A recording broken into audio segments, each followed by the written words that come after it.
अरावली पर्वतमाला की। जी हाँ, अरावली पर्वतमाला को लेकर चल रही चर्चाओं और उस पर जिस तरह से भ्रम फैल रहा है, उसके बीच केंद्र सरकार ने स्पष्ट कर दिया है कि अरावली क्षेत्र में किसी भी तरह की कोई छूट नहीं दी गई है और ना ही भविष्य में कभी दी जाएगी।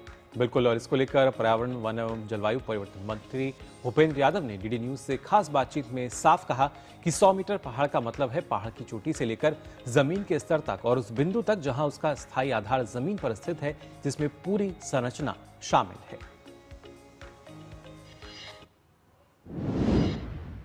100 मीटर का अर्थ कुछ लोगों ने मीडिया में चैनल, रील और यूट्यूब के माध्यम से एक भ्रम फैला दिया कि केवल 100 मीटर ऊंचाई है, वो तो पर्वत होगा, बाकी पर्वत नहीं होगा। 100 मीटर का अर्थ है कि पर्वत के शिखर से लेकर न्यूनतम 100 मीटर होना चाहिए, पर्वत के शिखर से लेकर और धरातल तक। तो धरातल कहाँ माना जाएगा? तो उस जिले का जो पूरा धरातल होगा उसकी न्यूनतम हाइट उस धरातल को मानी जाएगी।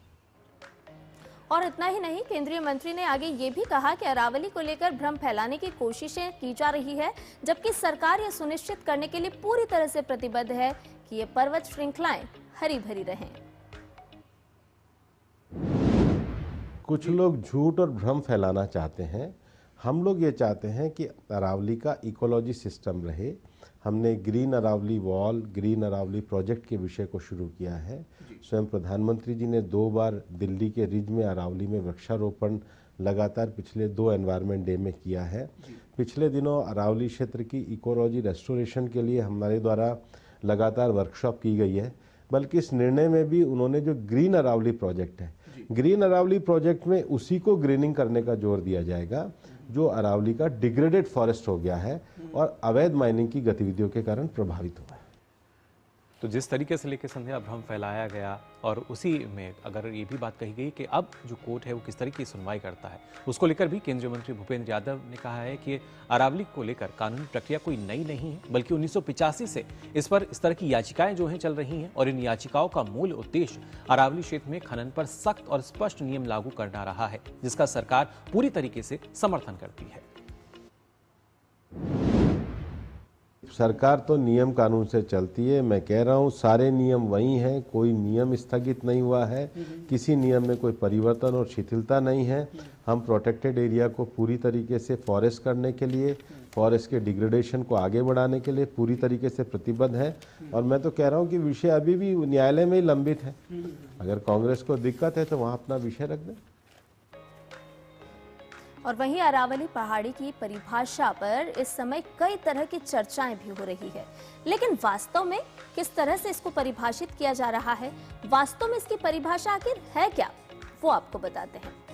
दरअसल कोई भी जमीन जो अपनी आसपास की जमीन से 100 मीटर या उससे अधिक ऊंचाई पर हो। इसके अलावा अरावली के विस्तार की अगर इसमें बात की जाए संध्या, तो इसका क्षेत्रफल 1.44 लाख वर्ग किलोमीटर है, जो दिल्ली, राजस्थान, हरियाणा, गुजरात में फैला हुआ है। और इसके अलावा 39 जिलों में विस्तारित अरावली में 20 फॉरेस्ट रिजर्व और 4 टाइगर रिजर्व आते हैं। वहीं सुप्रीम कोर्ट ने क्या कुछ कहा है ये भी आपको बता दें। सुप्रीम कोर्ट ने समान परिभाषा तय करने को ये बात कही है। पर्यावरणविदों की रिपोर्ट सुप्रीम कोर्ट ने मानी है। पहाड़ी का आधार खत्म होने के बाद 100 मीटर होगा, जो संरक्षित क्षेत्र की लगातार हम बात कर रहे हैं। और इतना ही नहीं, ये भी कहा गया कि 2 पहाड़ियों के बीच अगर 500 मीटर की दूरी हो तो पूरी जमीन होगी संरक्षित। अरावली का 90% से अधिक क्षेत्र होगा संरक्षित। इसके साथ साथ विकास, विरासत, पर्यावरण संतुलन जो है वो पूरी तरीके से संरक्षित रहेगा। यानी जिस प्रयास में लगातार सरकार लगी हुई है वो और फलीभूत होता हुआ नजर आएगा और 2% में ही सीमित नियंत्रित खनन की अनुमति जो है वो फिलहाल दी गई है। तो ये सच है अरावली का, जिसको लेकर अलग अलग तरह की बातें की गई, चर्चाएं की गई और एक अलग तरह का नैरेटिव जो है वो गढ़ने की कोशिश की गई सोशल मीडिया के जरिए, जिसके बाद सरकार ने जो स्थिति है वो स्पष्ट की है। और सरकार लगातार ये बात कह भी रही है कि दरअसल इसकी वास्तविक परिभाषा पर ध्यान दें, जिस तरह से भ्रम फैलाया जा रहा है उस पर ध्यान ना दें। आप जान रहे हैं कि लगातार अरावली की पर्वत श्रृंखलाओं को लेकर के सोशल मीडिया पर बाजार गर्म हो रहा है, लेकिन इस बीच केंद्र सरकार की तरफ से केंद्रीय मंत्री ने स्पष्ट कर दिया है कि इस तरह की कोई बात नहीं है, बल्कि भ्रम फैलाया जा रहा है। इसलिए जरूरी हो जाता है कि इसकी वास्तविक परिभाषा जो है, ध्यान रखा जाए इस परिभाषा को। बिल्कुल, और इस पर सरकार ने कहा है कि दिल्ली एनसीआर की अगर बात की जा रही है तो खनन यानी माइनिंग पूरी तरीके से प्रतिबंधित है, और साथ ही साथ वाइल्ड लाइफ क्षेत्र में प्रतिबंधित टाइगर क्षेत्रों में भी ये प्रतिबंधित है। और इतना ही नहीं, प्लांटेशन क्षेत्र में भी प्रतिबंधित है। इसके अलावा नया खनन पट्टा नहीं दिया जाएगा, ये बात एक बार फिर स्पष्ट की गई है। पुराने पट्टों पर भी निगरानी की जा रही है।